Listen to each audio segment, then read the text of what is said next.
Halo saudara-saudaraku yang terkasih di dalam Tuhan, dimanapun Anda berada, bertemu kembali dengan saya Rina Solihin dalam channel Rina Menjawab.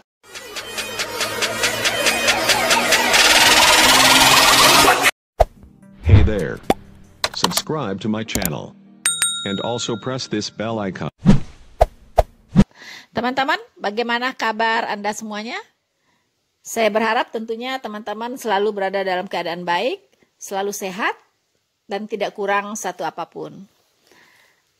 Teman-teman, kali ini saya ingin menanggapi sebuah kejadian, sebuah peristiwa yang memang sekarang lagi viral dibicarakan teman-teman, di mana diperkirakan terjadinya sebuah tindakan diskriminatif ya terhadap siswa-siswa Kristen yang ada di SMA Negeri 2 Depok.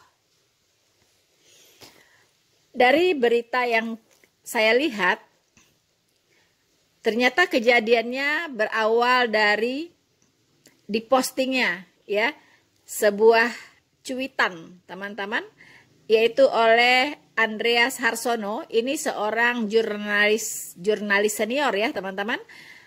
Dia men-tweet ya di Twitter, di mana di sana ditampilkan sebuah foto, yaitu siswa-siswa yang sedang duduk di tangga berjejeran teman-teman ya.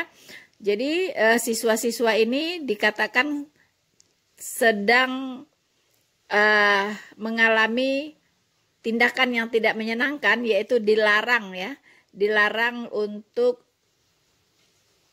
mengadakan pertemuan yang biasa mereka lakukan di setiap pagi, yaitu saat teduh ya, yaitu berdoa dan membagikan firman Tuhan ya, berdoa dan membahas firman Tuhan, itu saat teduh teman-teman.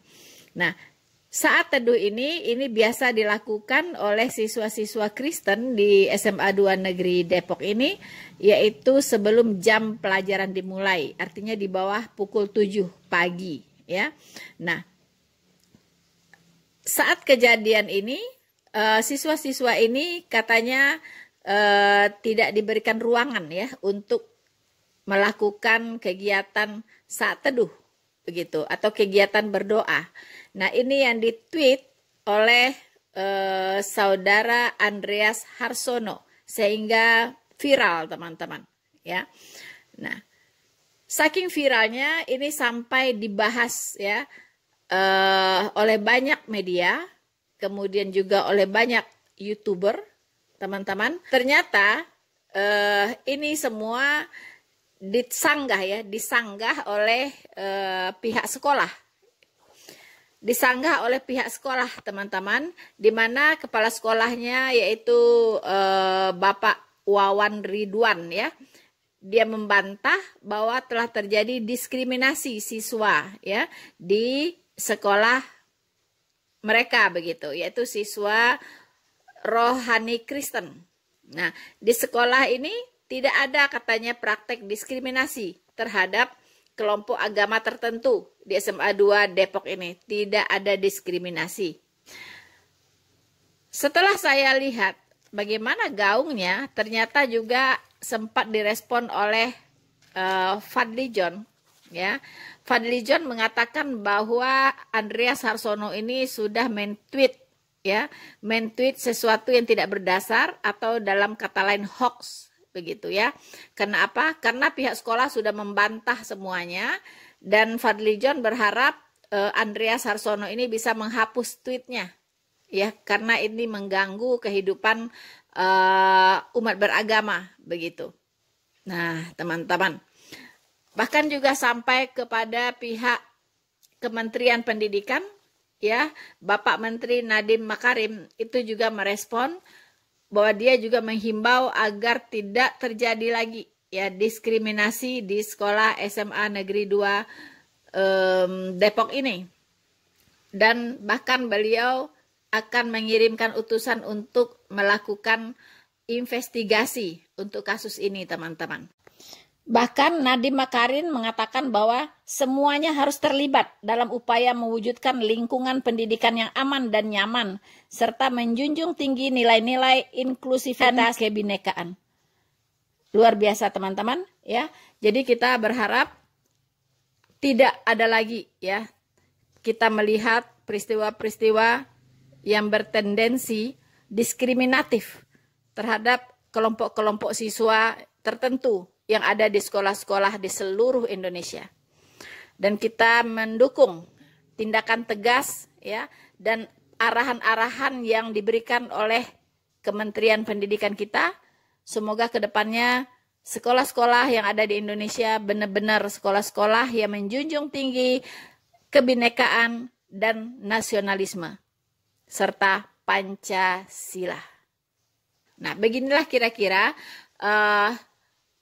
berita-berita yang kita dengar, ya, kita dengarkan. Tetapi apa sebenarnya yang terjadi? Apa sebenarnya yang terjadi, teman-teman? Ini yang tahu adalah pihak siswa itu sendiri. Ya, pihak sekolah itu bisa saja membantah bahwa tidak terjadi diskriminasi di sana. Tetapi yang tahu persis itu adalah siswa-siswa yang bersangkutan. Nah, untuk itu kita berharap siswa-siswa ini sudah bisa dikatakan sudah dewasa ya. SMA itu bukan anak kecil lagi. Ya. Kalau memang terjadi dengan kalian tindakan diskriminatif di sekolah itu, kalian bisa bicara langsung. Ya, suarakan. Dan bukankah di tangan kalian itu ada gadget? Pasti punya gadget. Ya, suarakan di media sosial apa yang kalian alami sebenarnya. Ya, jangan sampai yang bersuara justru orang-orang yang tidak tahu persis gitu, tidak tahu persis peristiwanya seperti apa.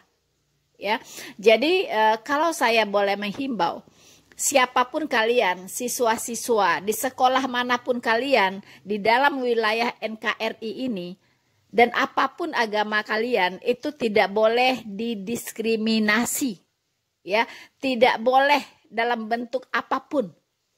Karena negara kita adalah negara milik bersama, negara kesatuan Republik Indonesia, dan setiap orang harus ya diberikan hak yang sama, ya. Diberikan hak yang sama, tidak boleh dibeda-bedakan, tidak boleh ada diskriminasi dalam bentuk apapun, apalagi itu terjadi di sekolah. Saudara-saudaraku yang terkasih di dalam Tuhan, Menteri Pendidikan dan Kebudayaan, Riset dan Teknologi, Nadiem Makarim pun menyatakan keprihatinannya. Ya, menurut Nadiem, pendidikan harus diselenggarakan secara demokratis dan berkeadilan serta tidak diskriminatif. Hal ini seperti tertuang pada Undang-Undang Nomor 20 Tahun 2003 tentang Sistem Pendidikan Nasional atau Undang-Undang Sisdiknas. Nadiem memaparkan bahwa satuan pendidikan harus merdeka dari diskriminasi. Sekolah sudah seharusnya menjadi ruang aman, nyaman, dan menyenangkan bagi semua peserta didik untuk belajar dan mengembangkan diri, terlepas dari identitas yang melekat pada dirinya, ujar Nadiem dalam keterangan tertulis di halaman Kemendikbud RI.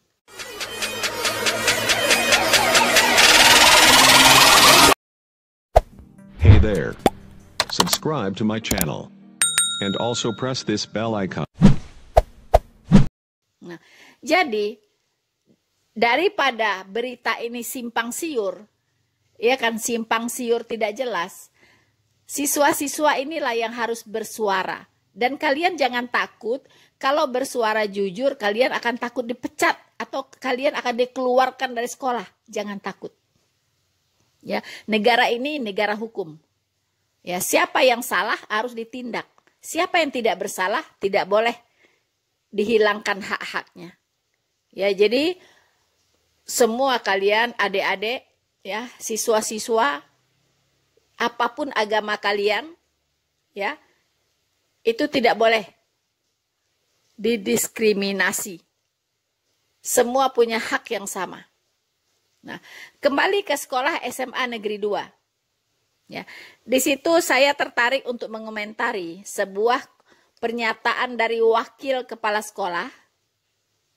Wakil kepala sekolah ini memberikan pernyataan seperti ini, teman-teman.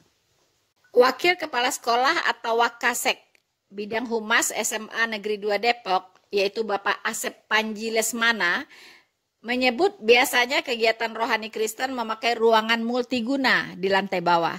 Namun di hari itu ruangan multiguna dipakai untuk meletakkan seragam kelas 9 sehingga tidak memungkinkan untuk digunakan.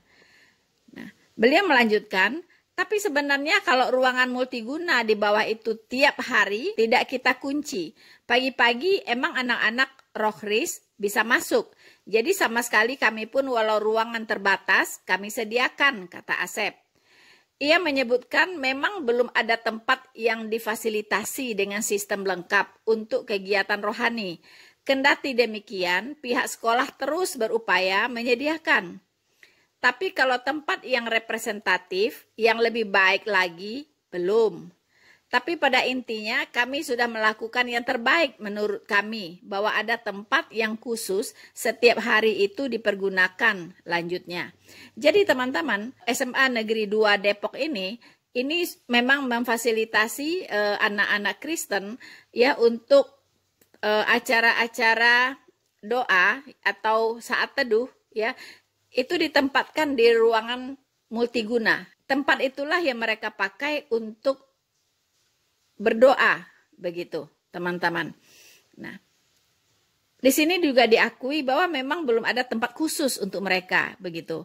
Jadi memang disediakan itu ruang multiguna tadi, begitu ya. Ya memang setiap pagi tidak dikunci dan mereka bisa pakai, begitu. Nah, teman-teman, ternyata ruangan multiguna ini juga tidak selalu bisa dipakai, ya, tidak selalu bisa dipakai. Nah, di sini dikatakan tadi bahwa itu di ruangan itu disimpan seragam-seragam sekolah, begitu ya, meletakkan seragam kelas 9, begitu, sehingga tidak mungkin untuk digunakan. Nah, sementara ruangan itu adalah ruangan khusus untuk saat teduh bagi siswa-siswa Kristen. Tetapi mengapa pakaian ditaruh di situ? Dan bukankah sudah tahu kalau ruangan itu dipakai untuk menyimpan pakaian, harusnya sekolah menyiapkan ruangan yang lain untuk bisa dipakai. Nah, di sini letaknya teman-teman ya, mengapa seolah-olah tidak ada kepedulian begitu. Ya, tidak ada kepedulian untuk bisa memfasilitasi kalau terjadi sesuatu di mana di ruangan yang biasa dipakai itu tidak bisa digunakan. Seharusnya ada inisiatif dari pihak sekolah. Besok kalian akan menggunakan ruangan ini, begitu kan? Karena ruangan serbaguna ini akan dipakai untuk menyimpan pakaian. Harusnya seperti itu. Ada komunikasi antara sekolah dengan pihak anak-anak Kristen ini atau pembimbingnya, begitu ya. Nah, saya telusuri teman-teman, ternyata SMA Negeri 2 ini memiliki masjid yang cukup megah katanya teman-teman ya. Arsiteknya sangat bagus katanya. Itu Masjid Nurul Ilmi, SMA Negeri 2 Depok. Bayangkan, untuk apa tujuannya masjid ini dibangun oleh sekolah itu? Yaitu Masjid Nurul Ilmi Sekolah Menengah Atas atau SMA Negeri 2 Depok dibangun dengan konsep arsitektur yang indah yang menjadikan suasana di dalam dan di sekitar masjid menjadi nyaman dan mendukung kegiatan ibadah dan juga mendukung untuk pembelajaran anak untuk lebih mendekatkan diri kepada Allah Subhanahu wa taala. Teman-teman, di sini terlihat ada ketidakadilannya di sini. Ada diskriminasi terlihat di sini. Ya, sekolah menyediakan sebuah masjid yang begitu megah. Ya, yang arsitekturnya katanya sangat bagus. Ya, disiapkan sangat nyaman, ya. Dibuat begitu nyamannya, begitu menyenangkannya, ya, supaya anak-anak bisa beribadah di situ, khususnya muslim tentunya, teman-teman. Pertanyaan saya, kalau saya lihat kemarin anak-anak yang difoto di tangga itu, anak-anak Kristen, siswi-siswi Kristen dan siswa-siswa Kristen, itu tidak sedikit, cukup banyak. Ya. Nah, mengapa sekolah tidak punya inisiatif untuk membuat juga sebuah ruangan khusus? Ya, di luar ruangan sekolah tentunya, khusus untuk tempat mereka berdoa. Ya. Tempat mereka saat teduh. Begitu. Harusnya itu sudah dipikirkan. Jangan hanya masjid yang dibangun megah-megah di setiap sekolah negeri itu, tetapi tidak ada ruangan untuk siswa-siswa yang non-muslim begitu. Tidak disediakan. Terserah saja mau di mana begitu. Hanya memanfaatkan ruangan yang ada saja. Pas tidak bisa dipakai, ya sudah. Tidak bisa berdoa. Begitu kan? Tidak bisa melakukan saat teduh. Nah, teman-teman, ini persoalannya di situ. Ya, jadi jangan pula dikatakan bahwa sekolah ini tidak melakukan diskriminasi. Disitulah terlihat diskriminasinya di situ. Ya, sehingga anak-anak tadi terlantar jadinya. Ya, harusnya sudah mulai saat teduh, ternyata belum bisa karena ruangan yang biasa dipakai disimpankan di situ baju-baju gitu. Ya, pakaian-pakaian sekolah. Nah, itu kan sebuah gangguan. Begitu teman-teman ya. Nah, seharusnya sekolah mulailah berpikir ya, semua sekolah negeri, semua sekolah swasta juga ya. Kalau Anda di situ menerima murid-murid ya yang lintas agama, harusnya Anda memperhatikan semuanya. Kalau Anda membangun musola untuk siswi muslim, siswa-siswi muslim, harusnya Anda juga membuat sebuah ruangan khusus untuk siswa-siswi non-muslim supaya mereka di sana bisa melakukan aktivitas keagamaannya. Apakah mereka di sana melakukan pendalaman Alkitab? Apakah mereka di sana melakukan belajar agama Kristen? Ya, karena mereka tidak mungkin ikut belajar agama Islam, pasti dipisahkan begitu. Dan gurunya juga biasanya dari luar. Begitu, datang ke sekolah itu. Nah, itu harus dibuatkan ruangan khusus. Dan juga ruangan itu bisa dipakai untuk berdoa, untuk saat teduh. Begitu ya.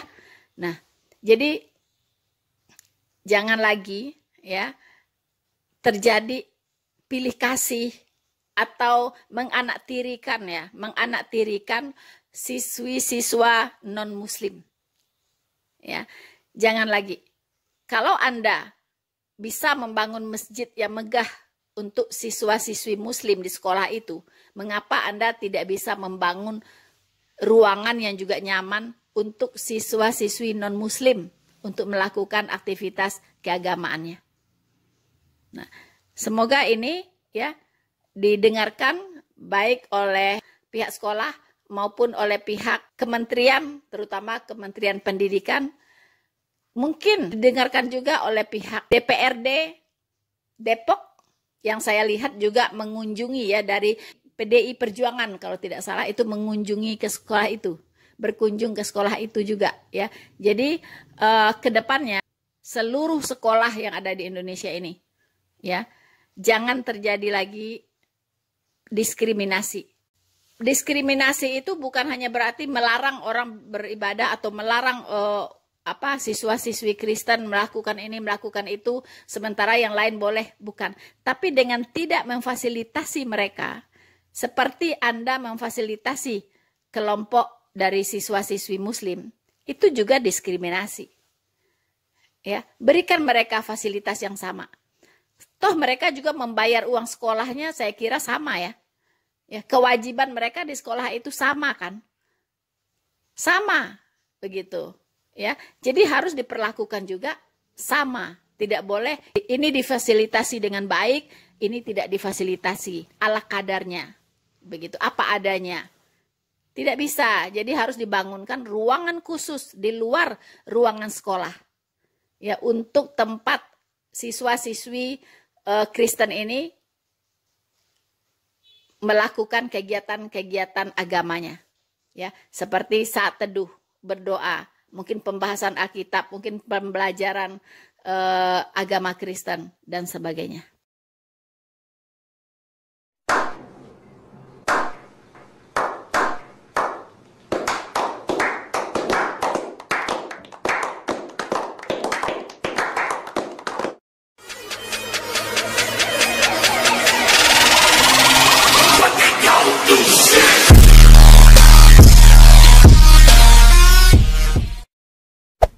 Hey there. Subscribe to my channel. And also press this bell icon.